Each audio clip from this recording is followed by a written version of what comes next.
When your company earns unlimited 2% cash back on all purchases with Capital One, that's serious business. So Stephen at SandCloud got a serious business card, the Spark Cash Plus card from Capital One. We used our 2% cash back to help build our retail presence. Savvy, Stephen. And we get big purchasing power, so our business can spend more and earn more. The Spark Cash Plus card from Capital One. What's in your wallet? Terms and conditions apply. Find out more at CapitalOne.com/SparkCashPlus. Hello and welcome to Japan Explained. This is the second part of the Yokai Explained episode. In part 1, I talked about the first Japanese yokai, about Onmyoji protecting the Heian capital from demons, and about the birth of a new type of yokai, Tsukumogami. This time, let's look at the interaction between yokai and humans from the Edo period onwards.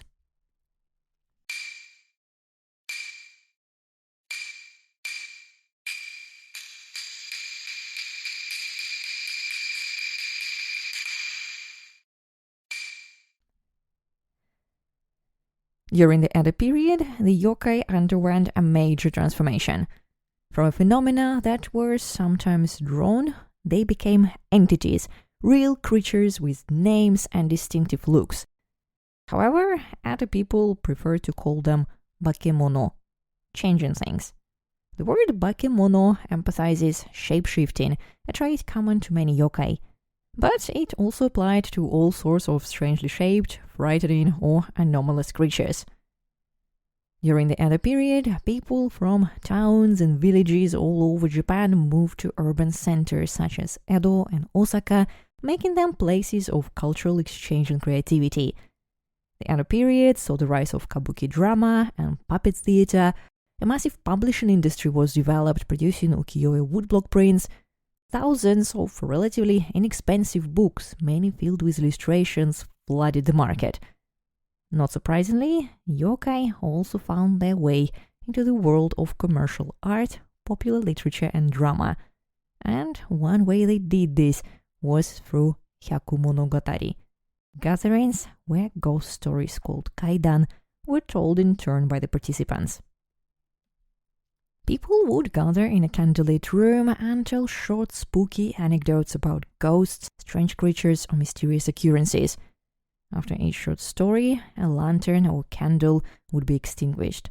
At the end of the last story, the room would be plunged into complete darkness, and then, it was said, a real yokai would appear. During the 17th century, hyakumonogatari gatherings seem to have been a popular form of entertainment, with people telling stories based on legends from their home provinces, personal experiences, or Chinese literature. Before long, new stories and ghostly creatures were being invented just for the game. And the more people shared these stories, the more images and attributes of individual yokai were developed. Given the vibrant literary and artistic world of the time, publishers soon began to complete and sell hyakumonogatari collections. Some even decided to focus on explaining the reasons for such phenomena. These publications continued even after the gatherings themselves had lost their popularity. In fact, the kaidan form became a part of literature, with some works, such as Ueda Kinari's Ugetsu Monogatari, being considered masterpieces. Now, if you read any ghost stories from the Edo period, you'll notice that Oni, Tengu, or Tsukumogami don't appear all that often. Instead, people seem to be more interested in local legends and fantastic beasts. It's during the Edo period that we learn about Yuki-onna from the north of the country, Kappa that inhabit the lakes and rivers of rural Japan, and a whole range of trickster animals such as Tanuki or Bakeneko. The Edo period was also a time of serious intellectual activity, fueled by the popularity of the Neo-Confucian philosophy known as Shushingaku, which promoted the study of things. One product of this widespread interest in just about everything was a 105-volume encyclopedia called Wakan Sansai Zue, compiled by an Osaka physician called Terajima Ryoan and published in 1713. Interestingly, in this monstrous encyclopedia, yokai appear right next to other animals. Mermaids are mentioned among the fish, while in other sections one can find all sorts of yokai with a brief but detailed description of their physical characteristics, habits, and habitats. Lumped together with animals such as rhinoceroses and giraffes, yokai were no more real or fantastic than they were. After all, your neighbor may have seen Kappa, but he has certainly never, ever seen a giraffe. And now it's time for us to meet a man who is responsible for the way we imagine yokai today. His name is Toriyama Sekien, a follower of the Kano school of painting, born in Edo in 1712. Although not much is known about his life, there is no doubt that he was a man who had the greatest influence on how we see and understand yokai to this day. By the mid-18th century, yokai were already being separated from the stories they came from, with artists painting them individually or placing them on scrolls with other yokai. But in 1776, Toriyama decided to publish a series of books dedicated to yokai, a kind of yokai encyclopedia called Gazuheki Yagyo. On each page of this book, a reader could find a black and white line drawing of a yokai with its name written next to the picture and sometimes a short description. The 3 volumes of Gazuheki Yagyo introduce us to 51 yokai. Yet there is not a lot of writing. The entry on Kappa, for example, says Kappa, also called Kawataro. Actually, there was no need for any writing at all, and Sekien started with the most known yokai, who did not need much introduction. In his later catalogues, however, and there were 3 more, Sekien added more text to the images. He was having a lot of fun with his work. His writing and images became more inventive and playful over time, and while some of his yokai were adapted from the Wakan Sansaizue discussed earlier, some were taken from old picture scrolls, some from Chinese materials, or from local beliefs and legends. More than a few, and one analysis tells us as many as 85, were his own invention. And while it's sometimes difficult to tell if Sekien created some yokai from scratch, or if there are simply no earlier mentions of them left, he did a great job of popularizing lesser-known yokai. For his books, creatures from China became Japanese yokai, and local yokai from all over Japan were introduced to a mass readership. But writing books was not Sekien's only contribution to the popularization of yokai. He taught Kitagawa Utamaro and Utagawa Toyoharu, who would become the founder of the Utagawa school and teacher of Utagawa Kuniyoshi, who in turn taught Tsukioka Yoshitoshi and Kawanabe Kyosai, all brilliant artists known in part for their depictions of yokai. By helping to completely separate yokai from texts and legends, making them more generic and versatile, Sekien started the never-ending yokai boom in Japan. During the later part of Edo period, yokai thrived in literature, theater, art, and popular culture. But I suspect there is another reason why yokai flourished in the late Edo period. Censorship. Since nothing bad could be said about the ruling Tokugawa clan, kabuki plays often dressed up modern issues as historical narratives, while books and woodblock prints used yokai to disguise people in power and depict modern social problems. In 1843, the great ukiyo-e artist Utagawa Kuniyoshi published a famous triptych entitled Minamoto Raiko Kokan Tsugumo Sako Yokai no Zu. Raiko, a yokai slain hero we talked about in a previous episode, was depicted as sleeping in the spider's lair, surrounded by hundreds of yokai. Just a good old story. What could be wrong with that?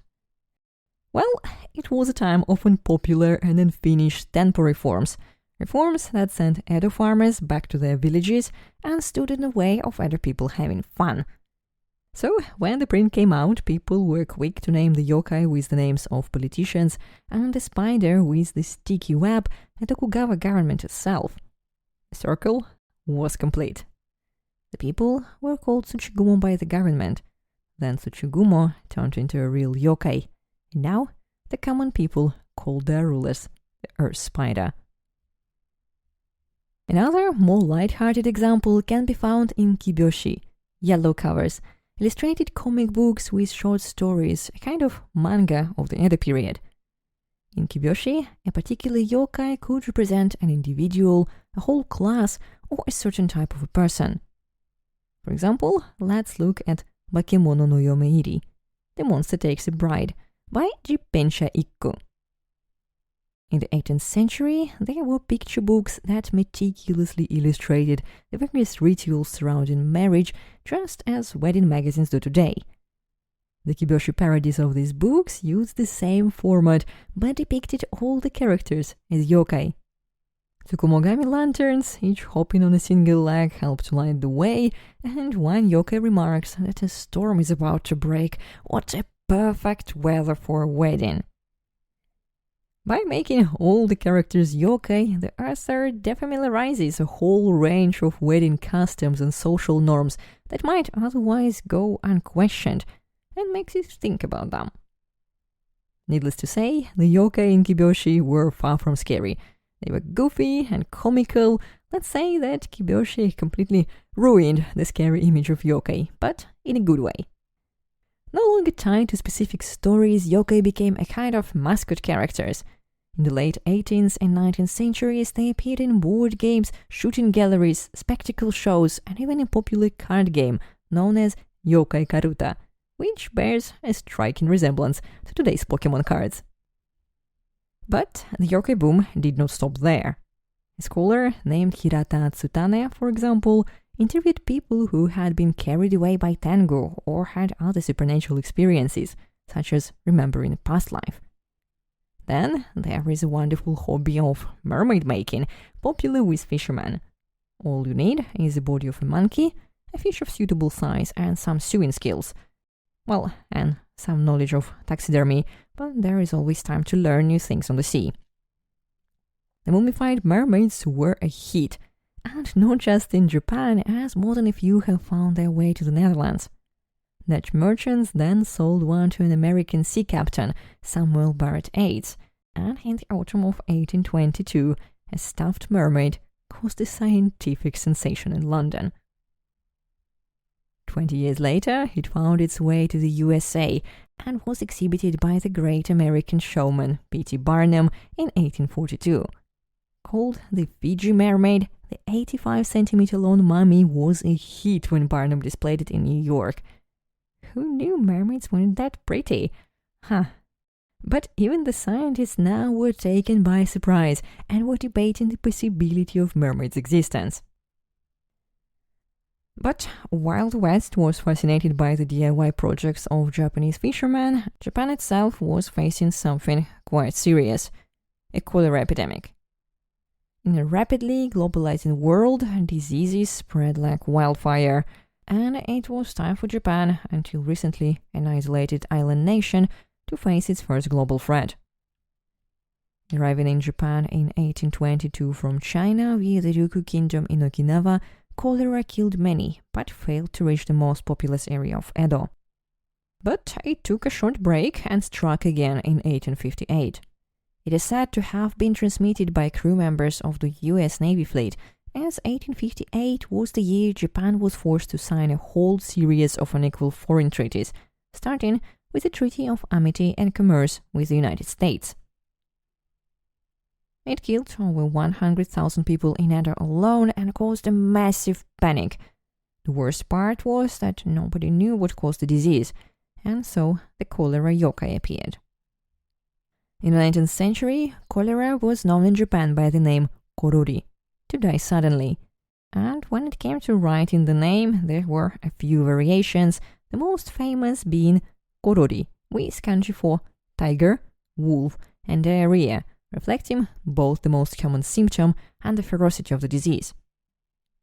The cholera yokai, not surprisingly also called korori, changed the last character of the disease's name to tanuki.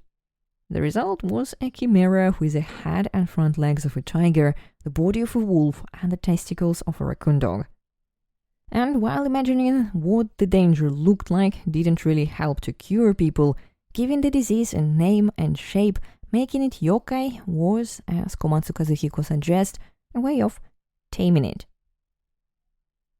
Cholera had another major outbreak in Japan in 1862, but then came the Meiji era of enlightened government and understanding that the disease came from the wells, and sanitary recommendations would put an end to mass contamination. What happened to Korori and other yokai during these radical changes? Actually, they were fine, but thanks for asking. From woodblock prints and kabuki theaters, they moved to books and magazines published by scholars, the mystifiers of mysterious phenomena. And to do just that, a man called Inoue Enryo created the discipline of Yokai Gaku. Well, on paper, his goal was to rationally explain supernatural beliefs so that Japan could truly become a modern nation. Enryo himself seemed to be so obsessed with collecting supernatural phenomena that he was nicknamed Professor Yokai. But I tend to think that Enryo's interests were a result of his upbringing. Born into a family of a Buddhist priest, he received both Western and Japanese education. In 1885, he graduated from the University of Tokyo, becoming the first Buddhist priest to do so and the first graduate to specialize in philosophy.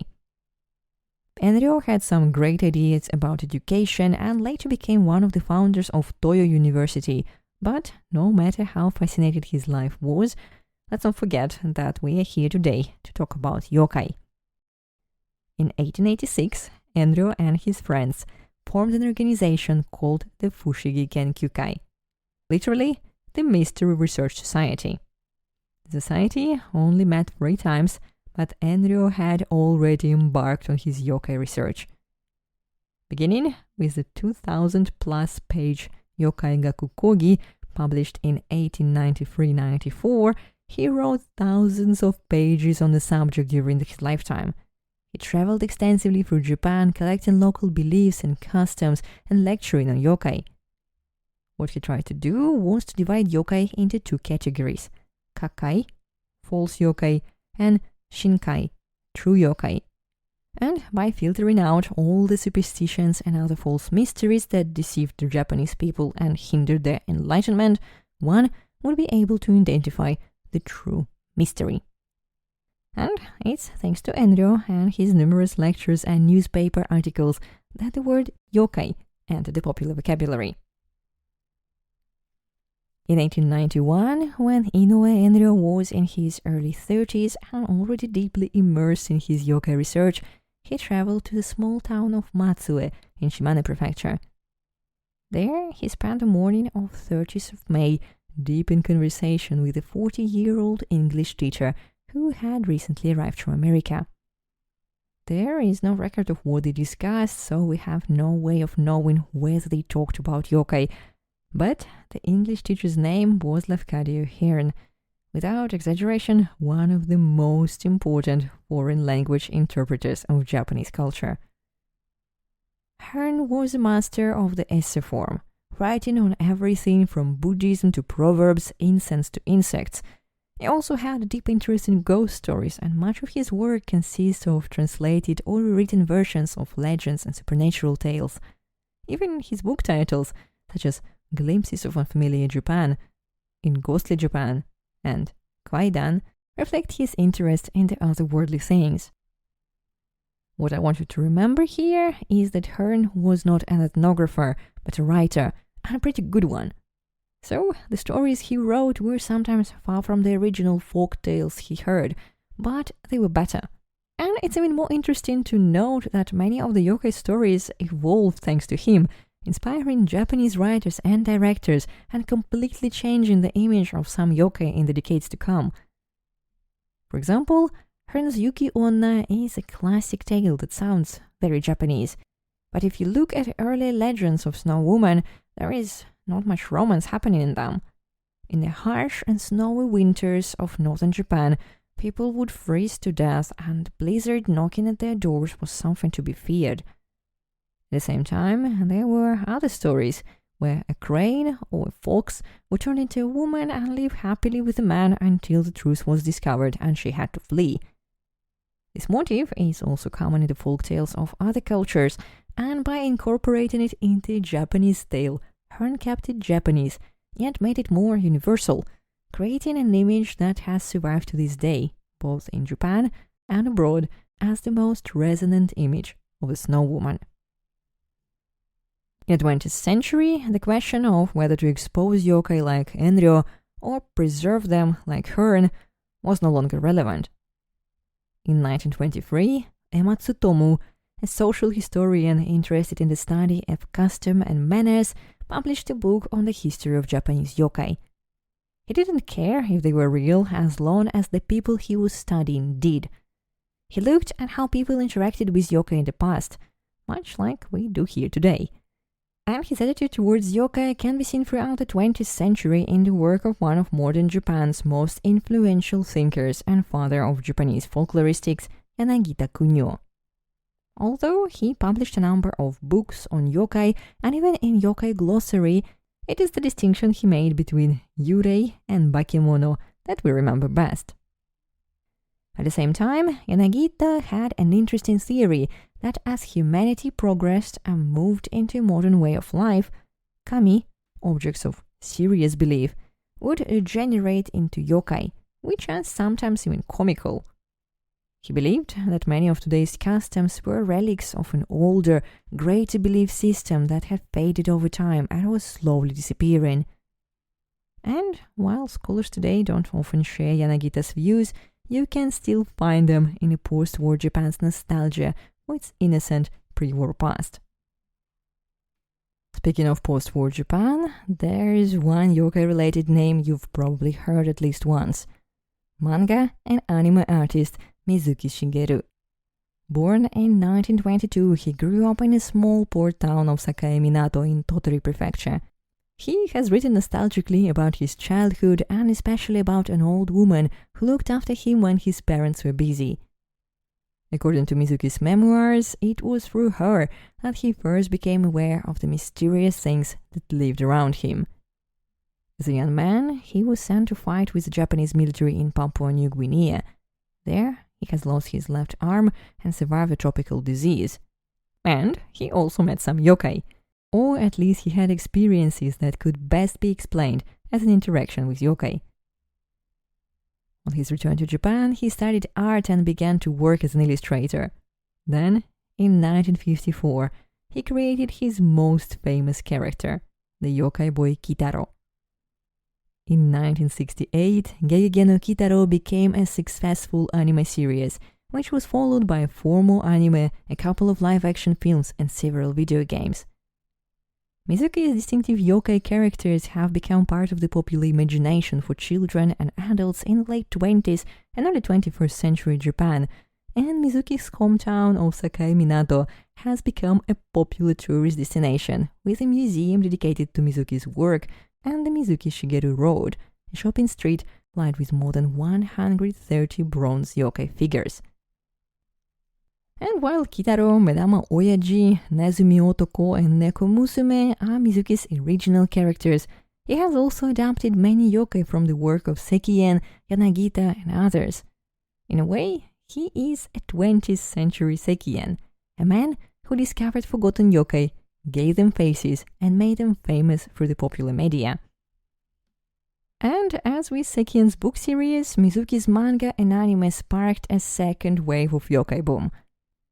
In 1979, an urban legend about Kuchisake Onna, a bit too scary for me to retell, so sorry for that, circulates throughout Japan, showing that Yanagita Kunio was wrong, and that yokai are not ready to die yet. Instead, they are no longer afraid to enter the city. Suddenly, in the 1980s, yokai became visible and commercially profitable.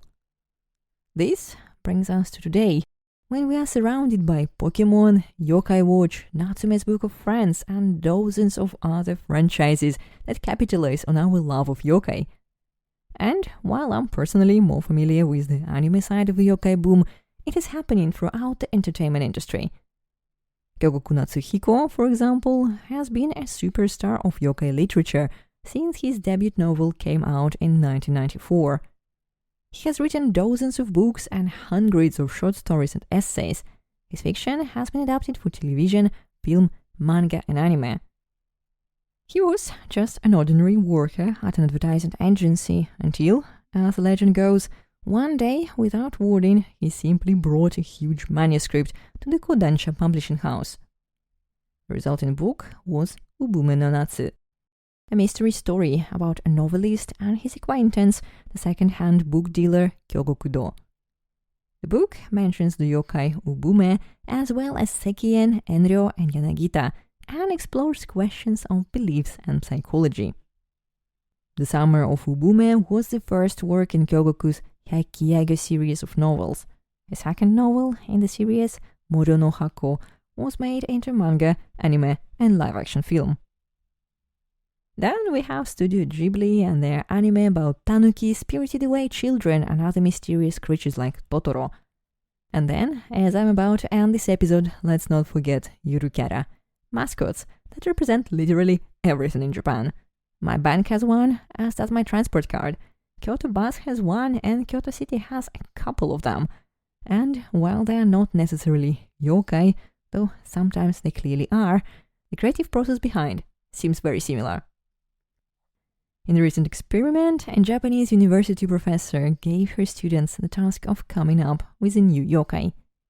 As a result, several students created yokai that would alter the flow of time to make people late for classes. Many students built their yokai around puns and wordplay. Meanwhile, one person introduced the class to hitoma, one space or human gap, referring to the single empty seat one often finds on a crowded train or subway, a seat that mysteriously no one seems to want to sit in. To conclude this episode, I wanted to answer a question that often comes up when I tell people about yokai. Do the Japanese really believe in them?